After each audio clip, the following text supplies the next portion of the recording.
Hello, everybody. My name is Vilém. I'm over here with all these loaves at e5bakehouse.com. Let me just switch to view so they can see me for a little bit. Hey, this is me. I'm Vilém. I'm one of the bakers at e5bakehouse.com. Not .com, obviously. E5 Bakehouse, just in East London, Hackney. We're a bakery. We have our own mill, so we're milling our own flours. We also have a beautiful cafe and a kitchen over here in Hackney near London Fields. And we also teach classes. We used to teach classes at least before all this kicked off. So now, thanks to the advance of modern technology, I can get to you online. So, but enough of me, let's get back down to what we all came here for, and that's bread. Over here, we have sourdough loaves. So let's just start with a little introduction about bread in general. When people hear sourdough, when people say sourdough, people imagine different things. People imagine, it's completely different bread than the regular daily bread that you can buy in supermarket, white sliced loaf. It's something that goes through maybe a different process. It's something that has completely different ingredients. And these things can be a little bit deceiving. So let's just start from the bare bone basics, and let's start with the basic ingredients of bread. So all of these loaves that we can see here are baked here, and they don't obviously start like this.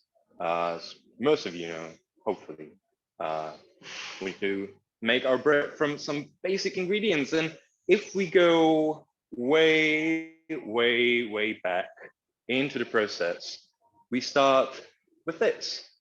So this over here is wheat, specifically. It's a heritage variety called Lisbrun. Just like you have varieties of apples, just like you have varieties of tomatoes, cucumbers, and melons, you obviously have varieties of wheat. Some are older than others, some are modern and have been bred specifically to suit the modern process. Some are older, like this one, and require a bit more, let's say, traditional approach, where the care for soil is the first and foremost thing.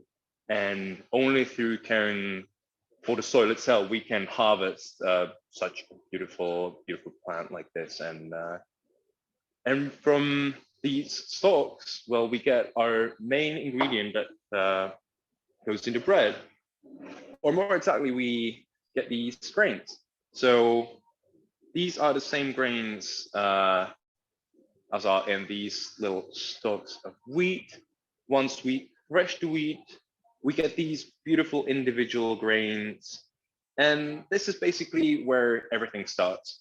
We have these grains that are nice and dry, and you can imagine these as little eggs that the plant kind of gets ready to start another plant. And that means that to kickstart the growth of the new plant, this has to be packed with nutrition, with nutrients, with proteins, with carbohydrates, all that the plant needs for the first couple of days of its growth without any sun. It gets through these to build cell walls, to create enough energy. And in these beautiful grains is locked that delicious potential. So how do we unlock it? Well, funny that you ask, but we mill it. We mill it in mills. So when we run our grains through mills, we get our flour.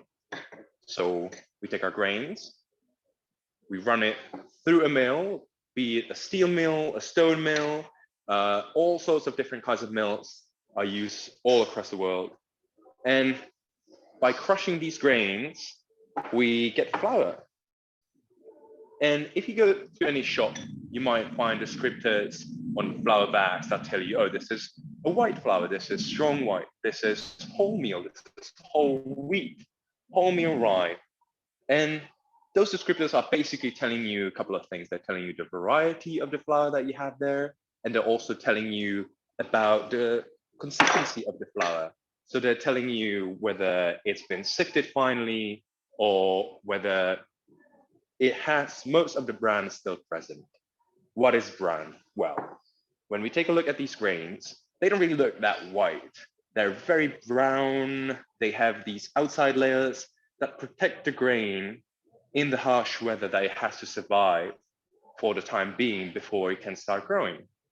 And to protect these grains, the plant create this cell wall that when we mill, we get this. See this fine bran that you can then eat in cereal. And when we mill, we get this basically as a byproduct, unless we decide to leave it all in the flour. And that's when we get this whole meal flour. This is specifically wholemeal rye, which is a different variety of grain compared to wheat. So you can see there's some even bits of little sticks, and the consistency of the flour is a little bit coarser, and I don't know how much you can see it on the camera, but there are little pieces of bran. That's basically because the whole grain is present in the flour.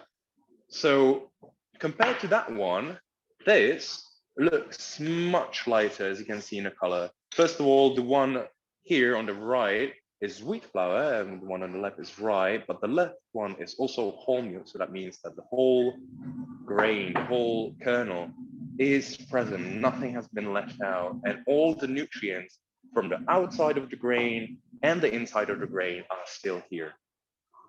So we've only covered the first major ingredient in our bread, and we don't have that many to go, to be honest. Bread isn't complicated, it's complex, but quite elegant in certain ways. So we take our flour, and even though this can be interesting on its own, we can't really do much until we add something else. And there'll be water. Once we mix these two ingredients, water and flour, well, then things start to pop up. Even without adding anything else, we can mix it into a nice little dough, nice little batter, and yeah, we can make flatbreads, which is probably what happened thousands of years ago when people realized that, well, we can grow this grain, this grass that is present around us. We can sort of capture it and grow it the way we want to select these plump grains that thresh really easily and release from the stalks.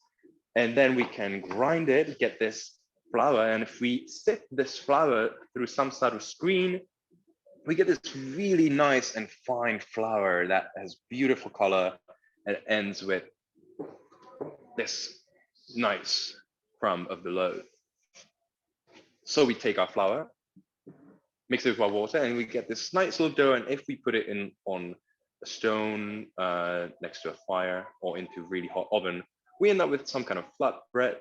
But that dough is quite unappetizing because it's missing a very essential ingredient.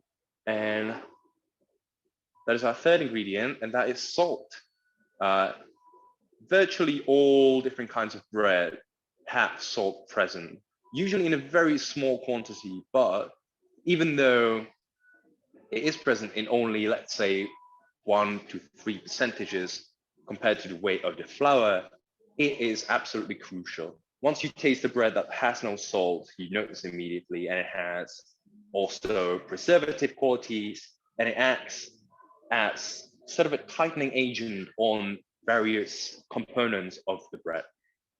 So we take our flour, add some water, mix in a little bit of salt, 1 to 3%, and all of a sudden we taste the dough and it tastes creamy, delicious, but something is still missing here. When we now bake this, we will end up with gorgeous flatbreads, amazing with any sort of curry.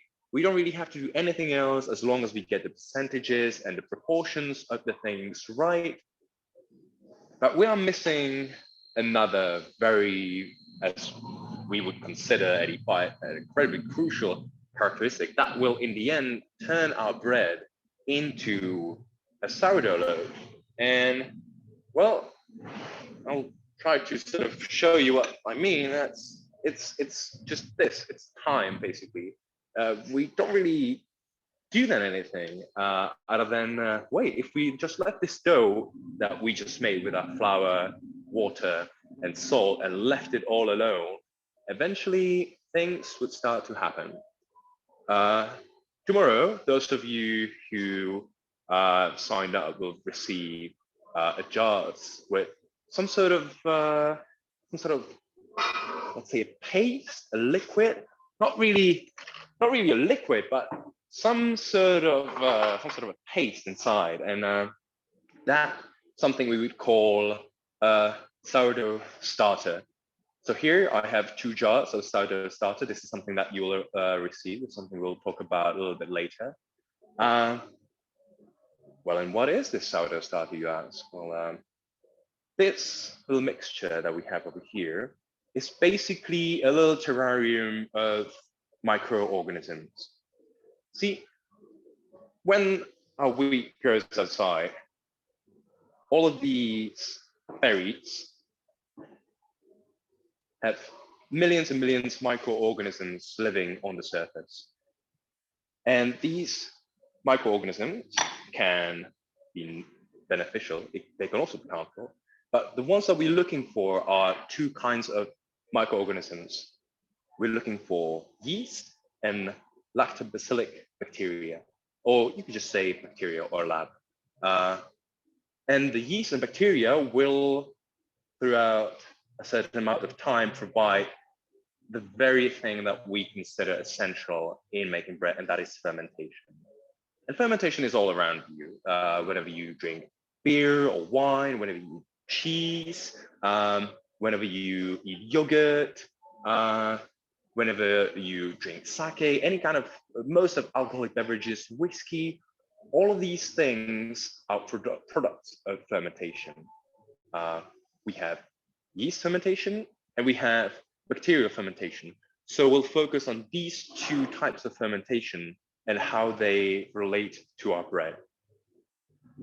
When we take these grains and mill them into specifically this wholemeal flour, we take the whole grain, and with the insides and the outsides present, we create this great fertile mixture full of dormant bacteria and yeast. Once we introduce the flour, that's when things really start to pop up. This is what you can see over here, the starter that you will receive tomorrow, I think, is basically that. It's a mixture of flour and water. And as soon as we hydrate it, the microorganisms that are sleeping, hibernating, because the flour is really, really dry and they can only be active when it's wet enough, sort of come into light and immediately start doing what they do best, and that is eating things and producing little byproducts. So when we talk about yeast, those are the organisms that create your fizziness in beer, that ferment the whole beer by themselves. Yeast is what we use to leaven our breads, and you can go into any supermarket and buy a packet of dry yeast. So why wouldn't you do that instead of building this terrarium full of microorganisms?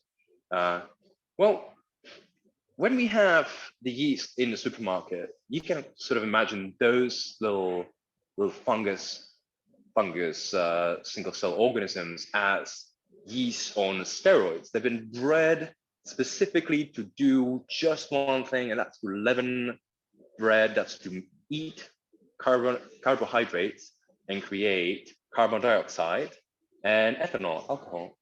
And that is why they come in so handy when making beer, when making whiskey, any sort of wine, any sort of alcoholic beverage. But they also create lots of gas. And you can see in this little jar that has a starter that's been fed, that they create this lovely, beautiful, bubbly structure, which is why we use them in bread. So once we introduce water to flour, we hydrate the flour, all these little organisms start to work. So if we took this wholemeal flour, added water, that would be enough for us to create a sourdough starter. The other component of our starter are the lactic bacteria, which we can't really see the effect of at the glance, but well, the word sourdough means sourdough. Basically, it's really that simple. And the sourness comes from lactobacteria. If any of you have ever had sauerkraut or yogurt, you know exactly what I'm talking about. That tartness comes from those bacteria. If you had vinegar, that's more of an acetic tartness, this acidity, which is slightly different, but also produced by bacteria. So we give them enough food and they will create acids and lots of other delicious flavors and interesting aromas. So we have our flour. We have taken our water and mixed them together. We've added a little bit of salt, and we've added our sourdough starter or sourdough leaven, mixed everything together. And what do we do now? Well, we need to wait. All good things take time. And when it comes to bread, that is especially true. We basically need to let these wild microorganisms do their work. As they eat and as they propagate, they create more carbon dioxide, more ethanol, which basically cooks up as we bake our bread. And the lactobacteria create interesting acids and flavor compounds, as well as aromas that we can then smell when we cut this beautiful piece of bread. Another very important aspect of sourdough is, well, in that acidity, basically lies the aspect of preservation. Like with sauerkraut and like with yogurt, when we sour things up using microbial cultures, we preserve them. And that means that these sourdough loaves will last longer without any use of preservatives and additives. And so we've taken a couple of unassuming ingredients, and all of a sudden we have this complex recipe that includes hour-long fermentation, that includes dealing with temperatures and percentages. And we can end up with something like this, which is a loaf of bread that we'll be baking here at E5 Bakehouse tomorrow. You can see if I squish it how nice and puffy it is. And that is same like here, just a gas created by those microorganisms living in the sourdough starter.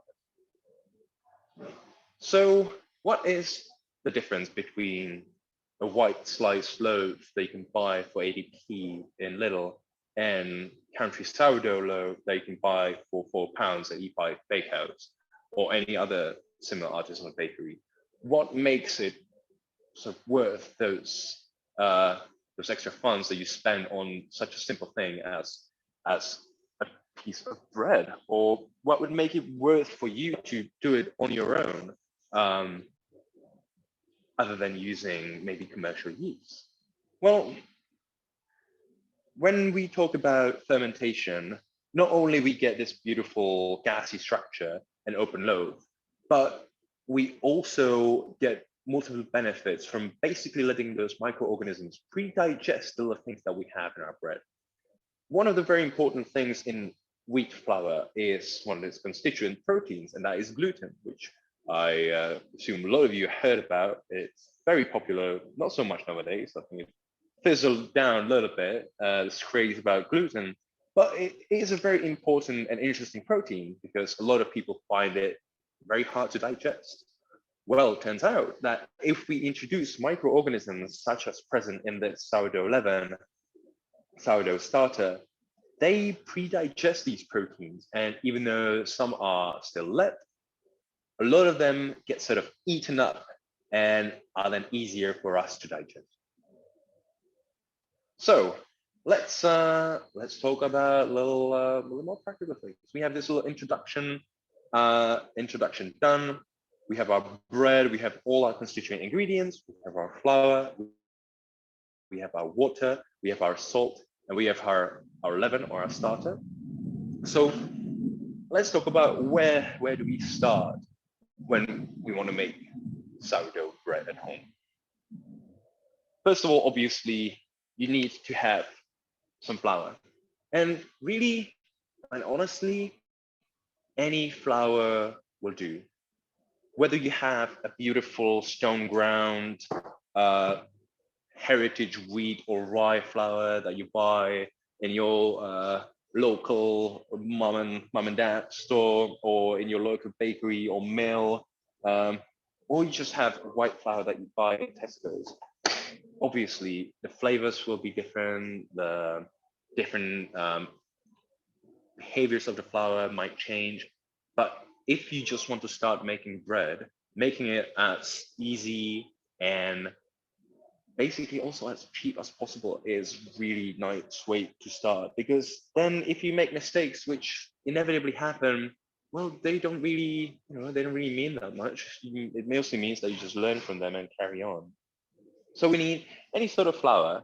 And if we want a nice fluffy loaf, we start with wheat because it has that very important protein in there as gluten. And that gluten basically creates this little net of proteins and carbohydrates. And this net can then be blown up and inflated by these small microorganisms. So what flour would I recommend? If you don't want to get Tesco's, if you don't want to get anything from a shop, there's lots of health food stores that store lots of different varieties of flour. And for your start, I would recommend any sort of strong white flour. So we need our number one ingredient, and that is strong white wheat flour. That's our ingredient number one. Second, we obviously need water. That is easy. Any water will do. Water from tap, water from your Brita filter, bottled water, anything would work. We in E5 use just regular bottled water, not bottled water, we use regular tap water, and it works for us just fine. Third, we even salt. Again, any salt will do. As long as you measure it properly, it works just fine. And the fourth ingredient, we need our starter. So when it comes to starter, that might be seemingly the most complex ingredient that you want to be getting for your sourdough loaf. Well, those of you who have signed up will get your starter tomorrow. And those of you who haven't, well, do not despair. It's not that hard. As I mentioned in the beginning, your starter that you will receive and that we have over here is two things. It's flour and water. And if we just let this sit for long enough, fermentation will naturally occur. So for our starter, we have flour,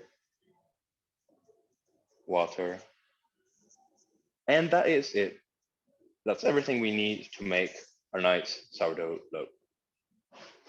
So let's start with our starter. When you receive your jar of starter, it might look something like this. And the first thing that we'll do is basically discard most of it. So we will take our jar of starter, and a couple of things I would encourage you to do if you get your jar of starter. First of all, open the jar and smell it. Observe it. Take a look at how it looks, what the color is, what the texture is, how it smells, and most importantly, the flavor. Note how acidic it is, and that will sort of give you an idea of how tart, how sour it can really get. Because it is that sour though, no pun intended, we need to do a little sort of pre-work that will help us to make nice and healthy and fluffy bread. So to refresh what we call it in bread making, when we want to refresh our bread, when we want to refresh our starter, we'll take the jar and basically empty most of it.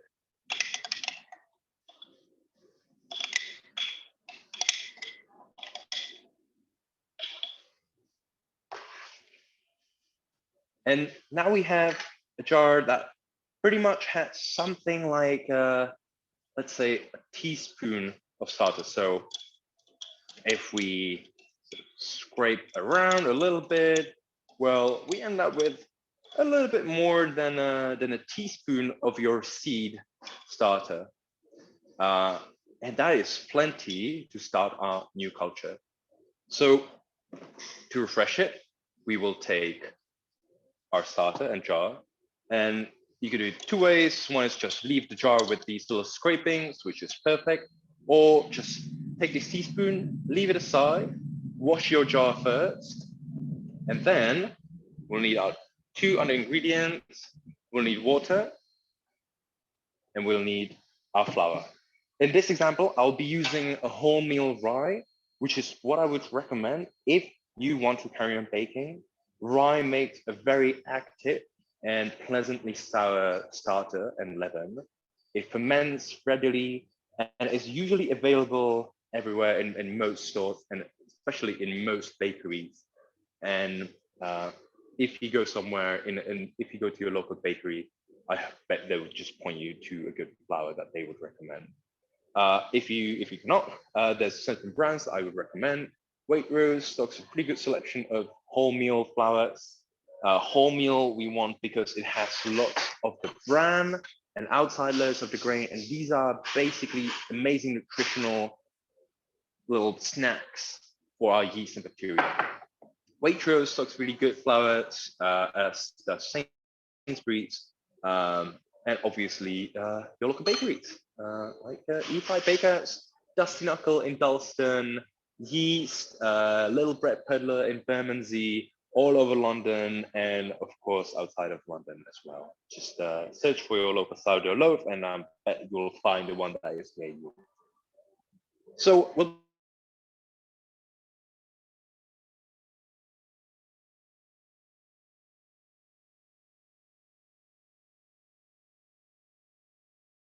one to 5 to 5. And that's a basic ratio that will get you started with refreshing or revitalizing your leaven or sourdough starter. So I could do it two ways. I could take my scales and measure everything on grams, which obviously will make everything a little bit more foolproof and will take out the guessing, will take the guessing out of the equation, which is really, really nice when you're starting. And you obviously don't need any fancy set of scales, anything that you make your coffee on, any sort of kitchen scale. But if you don't have any scales, you can do this by eye. So I'm going to use the scales here, but I'll basically proceed the same way as I would if I didn't have scales. So I have my scales zeroed down, and I've left only 1 teaspoon of the starter inside, and I will put 5 teaspoons of flour. So that's 1, 2, 3, and 5. Pretty big heaping teaspoons. And what I could do now is measure 5 teaspoons of water, but let's just dilute it so that we have the same amount. Over here we have 26 grams of flour, so we'll add 26 grams of water, which will basically mean 100% hydration starter. And if you mix the mark on this a little bit, if you add a teaspoon or half a teaspoon more or less, it doesn't really matter that much. This is such a basic thing. You can do this at home with any flour and it will work. And let's just mix everything nicely together. And that's it. Now we have our sourdough starter ready. I've used warm water, and that is because temperature is instrumental in ensuring a good rate of fermentation. So use warm water, never use really cold water, and just keep it at room temperature.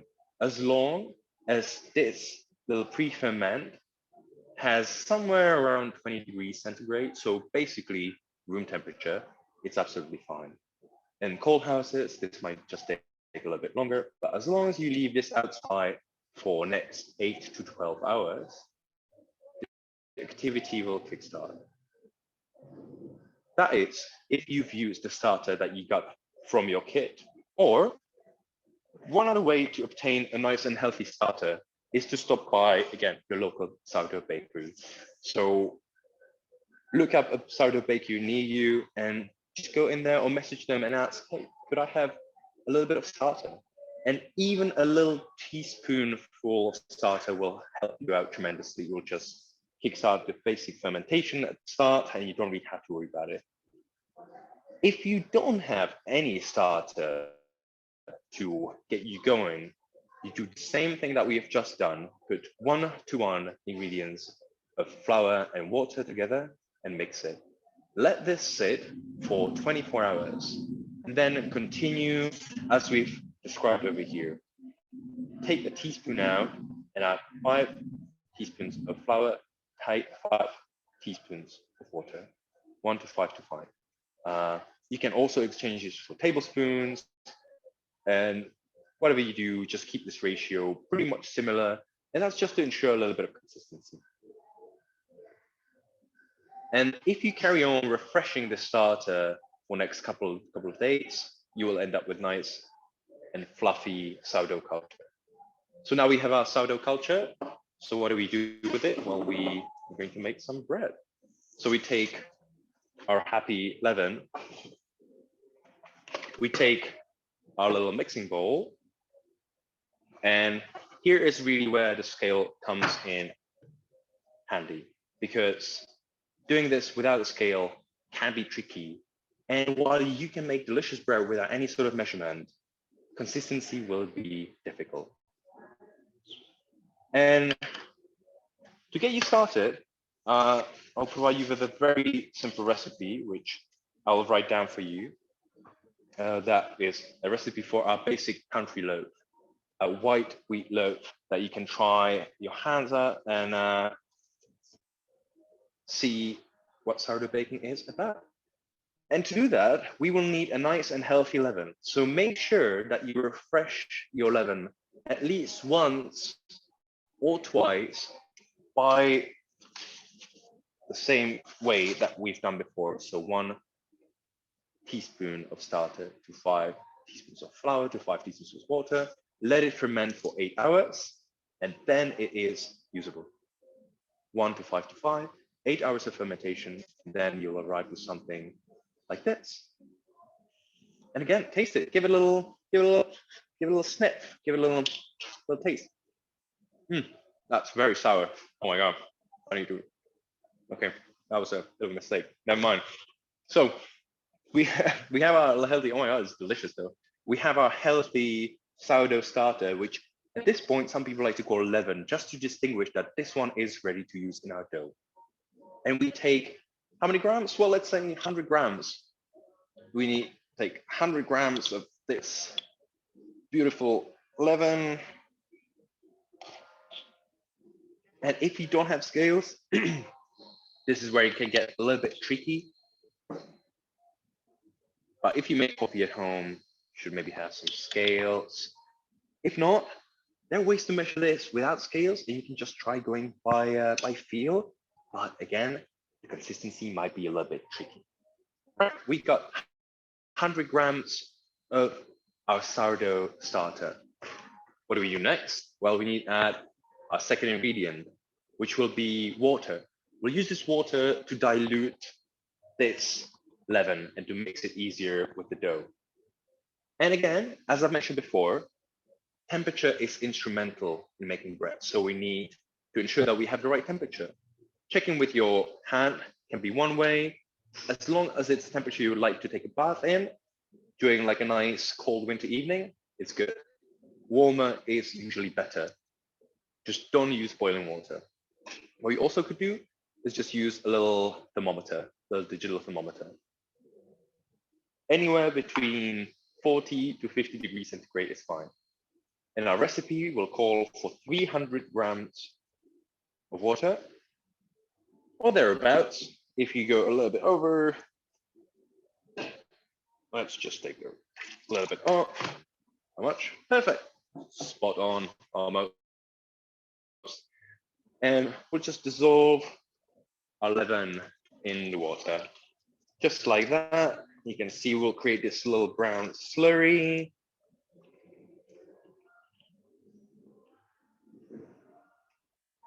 Added to this, we need what? Yeah, we need some flour. So we'll take our white flour, strong white flour, and we'll use 400 grams. So 400 grams of flour.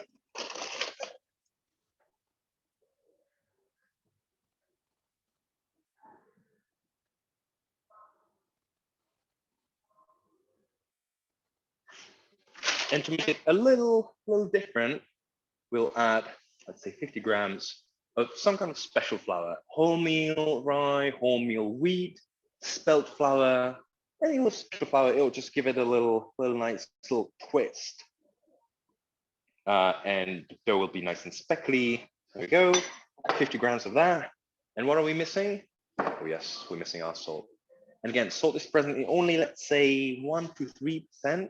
So here we'll be using 10 grams of salt for this recipe. That is more than enough to ensure a nice, delicious loaf, but not as much to make it overly salty. And that is it. We've got everything scaled and ready. What we do now is just mix everything together. Get your hands dirty. That is the best part of making bread. And we're pretty much halfway there. We've got our flour, we've got our water, we've got our salt, our nice and active leaven. We mix everything together. And when you get to this stage, you really just want to make sure that everything is nice and incorporated. You don't want any lumps of flour. You don't want any puddles of water. As long as everything is nice and single homogeneous mass. And again, this should be relatively warm to allow for our fermentation to take place. If it's too cold, we won't have the vigorous fermentation, which is something we really need when making sourdough loaves. What you can use to help you in this process is these little plastic scrapers. You can find a lot of shops. They just help tremendously with working with the dough. And this is it. You can see that I haven't really mixed it. I haven't kneaded it. This is not a no-knead bread, which some of you might have heard about, but we still want to do a lot of work. And that is because, well, we don't want to do a lot of work. We just want to enjoy delicious bread. I'm not here because I want to work my bones off. I want to eat delicious bread, and I want you to eat delicious bread. And well, we are busy. We have busy lives, and well, we just don't want to be kneading all night. So what are we going to do instead? Well, we're going to let the little microorganisms do most of the work. See, when the dough gets beautiful and gassy with the carbon dioxide from yeast and some gas from the lactic bacteria, well, that gas will stretch that gluten structure, that structure of gluten and starches. And when we get this beautiful stretch, it sort of works as a little kneading. It kind of prepares the bread for us. So now that we've mixed our dough, you can see it's pretty shaggy and sticky, and that is absolutely fine, because what we're going to do now is just let it sit in this bowl for a little bit, let's say 1.5 hours. And if you have a thermometer, measure it, take a reading and see what it says. Because I've used relatively cold water, the bread will be pretty cold at the moment, and this is a little bit too cold for our yeast to be nice and active. And you want this to be somewhere between 25 to 35. These small amounts of dough will cool down really, really fast. So going to the higher degree of fermentation, we want a nice and warm loaf. Somewhere around 30 degrees will be fine. And we'll take this away, let this sit for maybe hour and a half. That seems like a pretty good time. And in the meantime, we can just, I don't know, have a drink, do a little bit of gardening when the spring finally comes back, drink some coffee, and up, and the timer's back. And now, 1.5 hours later, we have a dough that maybe got a little puffier. In this case, because I've just mixed this, we won't see really any change. But what we need to do now is help this dough develop a nice and strong structure. And we'll do that through stretching and folding. So what we'll do, I'll just put a little bit of water on my fingers, you can see, ease the dough of the bowl with my scraper, and stretch dough and fold it over. And you can see I'm sort of going in a clockwise manner and kind of creating this little round loaf. And as I go around, I tension it and build a little bit more strength into the dough. And now I've done maybe 5 or 6, but if the dough was nice and gassy, at a certain point it would start to resist me a bit more, get a little bit tougher, and that's when I would stop. Another hour, 45 minutes gap, bring it back, and as long as it's nice and warm, it would get gassier and gassier, and it would eventually end up looking something like this. Not in the shape necessarily, but in the structure. You can see how nice and puffy it is. And this is where we would shape it. And unfortunately, because I have only this dough that is not as active, I could show you certain ways, but honestly, it's much better if you look up a couple of different videos on YouTube, because seeing that multiple times over and over really makes it come out a little bit more. Basically, though, what we want to do is create some tension on the surface. And if you imagine this being like a little net of gas bubbles, well, you kind of want to wrap them around and tighten them. So it usually involves some folding. We will fold the dough over, create this tight little ball, and then kind of round it into a tight little ball. And then, well, we have this loose dough sitting on the table. Definitely doesn't look like a loaf. What are we going to do now? Well, we could put it in some sort of container. And this is where these little baskets called bannetons or tins. So you can see this one is in a lined banneton. So I basically just dusted this with flour, dusted the banneton with flour, and put the dough inside. And inside, it will rest for some time, and that will depend. Resting the dough overnight really helps develop flavor, but if you're in a rush and want to bake on the same day, that works as well. And we'll basically let it sit again like we did between the stretches and folds. As we let it sit, the dough gets gassier and gassier again, and at a certain point, it will reach this puffy stage where it's just so satisfying to touch. And at a certain point, we as bakers have to call it and decide, well, now the dough is ready. So what do we do now? Well, we bake it. And baking for us means a very hot oven. And baking for us bakers is a very steamy occasion. And that is because we need moisture for our loaves to look something like this. You can see how glossy it is, how it opened beautifully, and that is because we've kept the moisture in a very high temperature environment, and the loaf could basically crack open and burst and create this beautiful shaped loaf. So what I have here is a very heavy steel pot, a Dutch oven, and this is what I would usually recommend that you use at home. However, not everyone has these, and they can be a little bit unwieldy because they're heavy. And before we bake these, we need also to preheat them in the oven for at least half an hour at full blast, around 250 degrees centigrade. And they can be really scary to handle. However, if you do want to use these, what you do is preheat this in the oven for half an hour, 250 degrees. Take it carefully outside the oven with your gloves. take the lid off, take our little bread, like this little pot, turn it into our Dutch oven, and then comes the very famous artisanal part, and that is scoring, and that's what we achieve. That's how we achieve these beautiful lines here. And to do that, we just use a little tomato knife like this, serrated blade, and we just do that. Just one little score, that's all the job. You can also use these safety razors. They work perfectly well.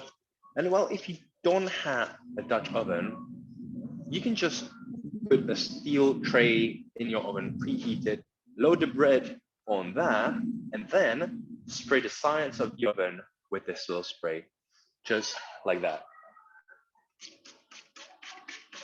And give it a plenty of water. That will generate steam. That steam will condensate on the surface of the bread, and that's what will make it nice and shiny and create this beautiful crust with this nice ear.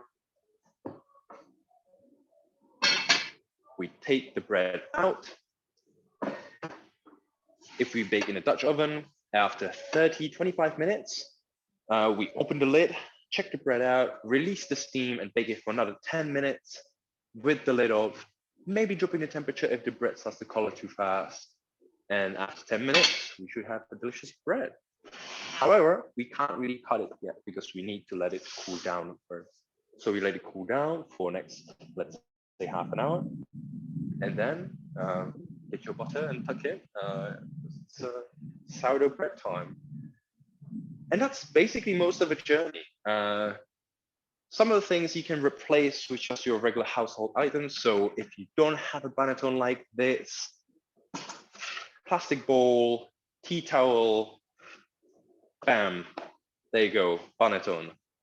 Dough goes inside, flour first, dough inside, that's it. If you want to ferment things overnight, well, as we mentioned, when things are warm, they go really, really fast. If they're cooler, they slow down a little bit. So we'll just put it in the fridge. Once we've shaped it, put it into our makeshift banneton, just put it into the fridge, and that's it. So just to repeat, we put it into the banneton, either baked it in a couple of hours, when it again got really nice and puffy, or left it overnight in the fridge where the flavors and aromas develop. And before we want to bake, we take either our cast iron Dutch oven or any kind of heavy duty baking surface that we can preheat in the oven, preheat it for 30 minutes at least at full blast or whatever your oven allows. So usually around 250 degrees centigrade. 30 minutes after, we take our container out, load our bread onto that. So when we have our bread inside our little makeshift banneton, we just quickly turn it into our oven, into our Dutch oven, take our blade, score it carefully on the surface. Again, plenty of guides online on scoring. If you want to get intricate with little flower patterns, butterflies, sunshine, you do you. One single score will suffice to release the tension that was built up by the gas and the heat. Close the lid, back into the oven it goes. If you don't have a Dutch oven, same thing, load onto a preheated surface with a spray bottle, spray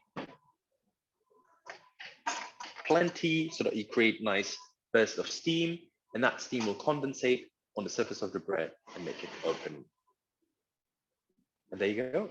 That is basically how to make sourdough bread.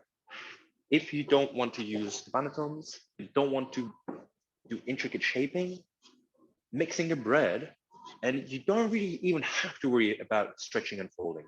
If you have any sort of tin, mixing the bread, putting it in a tin, as long as your starter is nice and healthy and you make sure to refresh it at least a couple of times by this same ratio, 1 to 5 to 5, which means that we'll dilute the acidity and get the yeast activity going. Let it rest 8 hours after every feed, and you should see it rise in the jar consistently. Once you see that, and you use that starter in your dough, mix it, into the tin it goes, and you don't even have to worry about stretching and folding.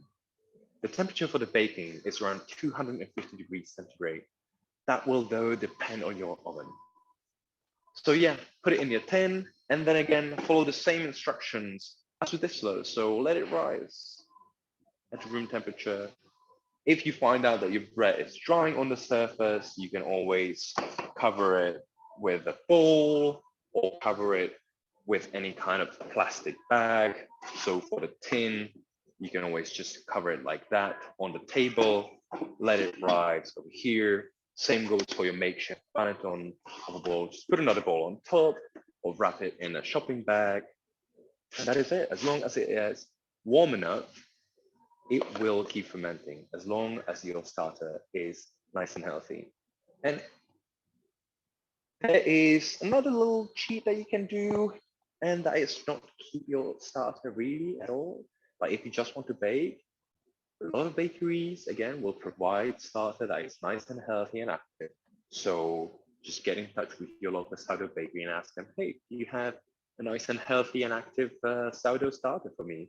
And they'll say, yeah, sure, here it is. And then you take that home and work straight from that, and you're sure that that will be nice and active, get you started, make bread. And when it comes to sourdough, well, there's this idea that all of the sourdough breads are gorgeous and Instagrammable, and that's the best part about it. But it's all about being more self-sufficient. It's all about eating delicious bread and having fun while making it. And it's about interacting with such a simple thing that has been around for thousands of years and has nurtured our civilization just like we've nurtured it. And sweet has been with us for thousands of years. And it's inherently part of who we are as people, because the big booms in the Fertile Crescent have been thanks to farming, and thanks to farming barley and other cereals. And these things have been growing up with us as our civilization was growing. At the moment, we're sort of trying to get back to the roots again. And instead of creating stronger and stronger varieties of wheat that just use fertilizers, that need pesticides to grow, we try at E5 to move towards more sustainable way of growing wheat, and that is using heritage varieties, no pesticides, no herbicides, and try to do things in a bit of an old-fashioned way that, well, it takes time, but it's worth it. And if you give it a go, I can assure it's a lot of fun.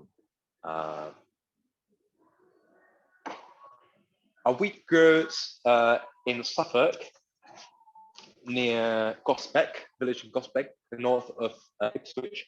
We have a little farm, a couple of acres, and that's where we grew most of our wheat. So that is basically plenty of info to get you started in an hour, a little crash course in making bread.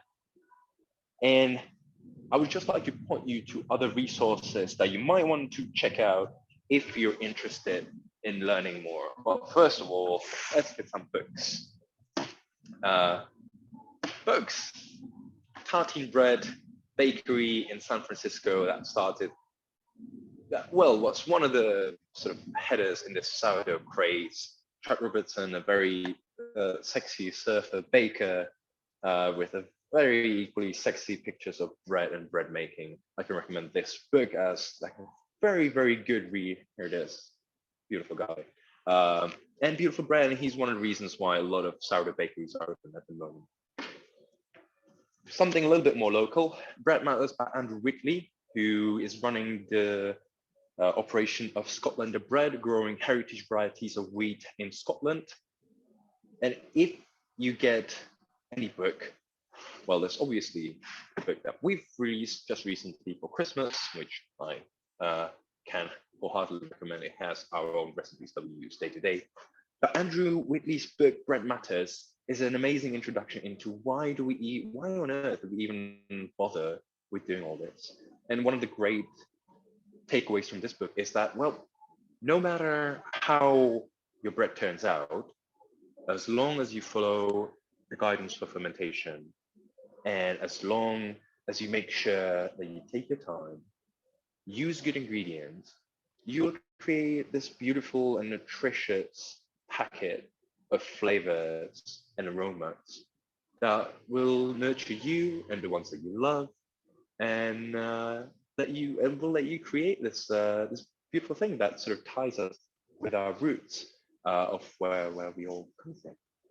And obviously, I want to plug in our book, Hacking Wild, which is not only about bread, but also about the whole idea of DeFi, sustainable farming, and sustainable food communities, why we want to change the way that we farm, and that others might want to grow grains and other produce. Also, there's loads of great recipes, like our country loaf recipe that we went over, but also recipes for rye breads, other different kinds of buns, etc., etc. And I think this will be all for me for my little class, but I'm sure we hopefully have some time for questions.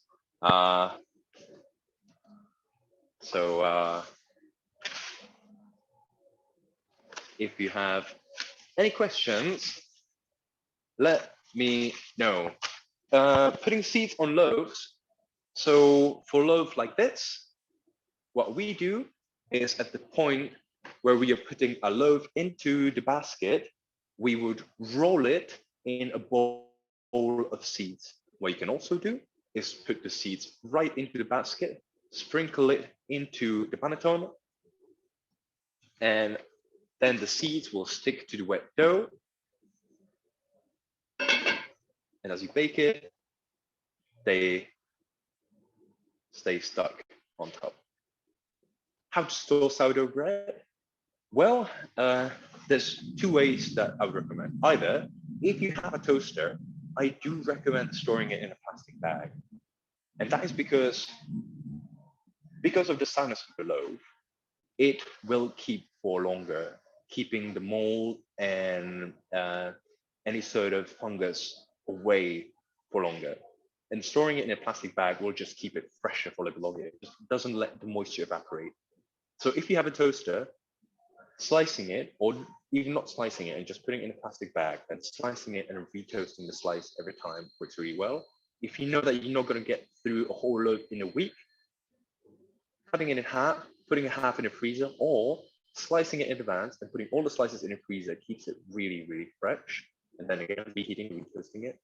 But what I would recommend as for myself and as someone who eats a lot of bread is just eat a lot more bread, and just go through a loaf in a couple of days, and then it doesn't really matter how you store it, just in a plastic bag or a paper bag.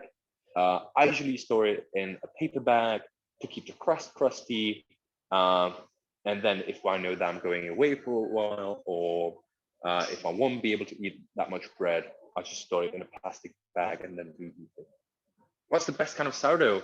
Well, I mean, what's the best kind of anything really? You know, how long is a piece of string? I personally don't like sourdough loaves that are overtly sour. To me, that signifies that maybe something in the fermentation has gone a little bit wrong or was not as under control as it could have been. So I like sourdough loaves that bring out the characteristics of the grain that it uses, sort of like with a wine or a coffee, you might want to bring out the characteristics of the grape or the beans. That's also why I really like these simple loaves that are just wheat, that are flour, water, and salt, and that's it. I sometimes enjoy seeded loaves, but really for me, I appreciate a very good, simple sourdough because it lets the qualities of the sourdough and the craft of the bakers shine. And obviously, when it comes into inclusions to the bread, different ingredients, well, anything you add on top of the flour, water, and salt, well, it's, what is your oyster? Olives, rosemary, If you want to add seeds inside the loaf, if you want to make pottage and make it into the bread, put it into the bread. Okay, do we need to put yeast when making a starter or just flour and water? So on these little bits of grains, the yeast is already present. It's not the commercial yeast that you buy in a packet, but it's a wild kind of yeast. So the yeast is already in there. So what we only thing we need to do is just put a little bit of water in to wake them up and let them start eating the sugars and carbohydrates. So the only thing you need to do to make your own starter is just mix flour, preferably wholemeal, preferably even more rye, and if you can get organic. It's just nicer. No pesticides. That's fun. So flour and water, mix it together. Let's say for 24 hours. If you don't have a seed culture, if you do have a seed culture, again, following the simple ratio of 1 to 5 to 5, 1 part of seed culture, that is the starter that you will receive. 5 parts flour, 5 parts water will get you nice and consistent results. Let that sit for 8 hours, 8 to 12 hours, or overnight at room temperature. Make sure that you use nice and warm water to the touch. You don't really should use ever any water that's cold to the touch, because it's way too cold to allow for any fermentation to happen. So basically all the water that you will be using for any kind of bread making should be nice and warm to the touch.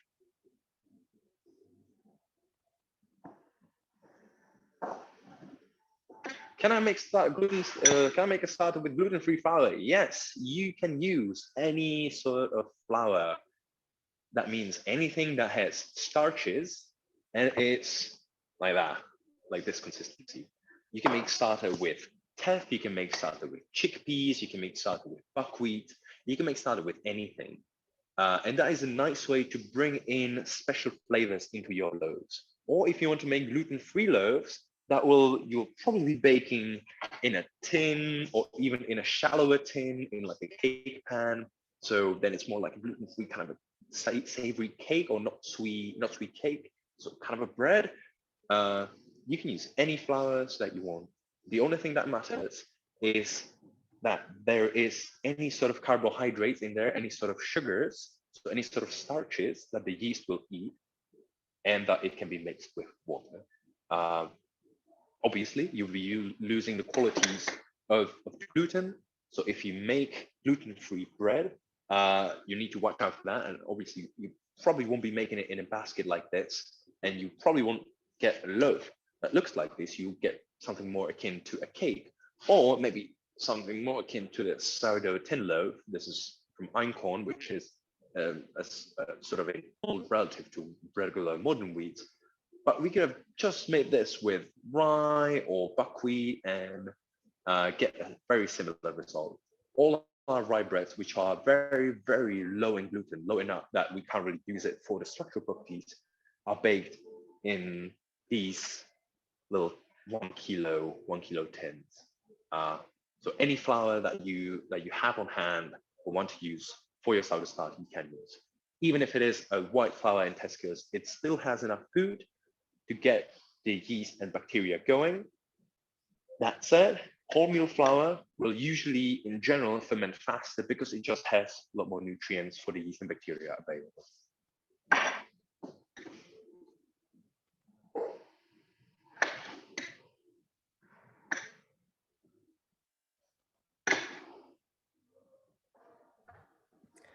I think that might be it on the questions front. So unless anyone has any final questions, I'm sure you'll join me in saying thank you to Vilém. That was brilliant. And I feel confident going to make my sourdough starter. Well, my sourdough now. Amazing. That's great. Thank you so much. If you are in London or if you are in East London, please come and say hi. We are here 7 days a week in East London underneath the London Fields Overground Station. And if you have any sort of questions, please come and ask, because that's one of the reasons why we're here. And I think at this time, even more than before when we were running classes, I find it really important that people sort of take power into their hands and can make change with such a simple thing as baking bread for you and your buddies, or just for your flatmates. And that just means that you're not as reliant on the big supermarkets. And that just gives you a little bit more power. It gives you a little bit more knowledge, and it gives you delicious food that you can share. So please come and ask. Ask for any of the bakers. Try and asking for Vilém if you want. I'm here most of the days. So just come here and chat to me and mention that you were on this class. And yeah, we'll figure something out. And if you have any questions how to get started on bread, yeah, just send them to us. You can also send them to info@e5bakehouse.com, or just look up E5 Bakehouse. And yeah, please come visit.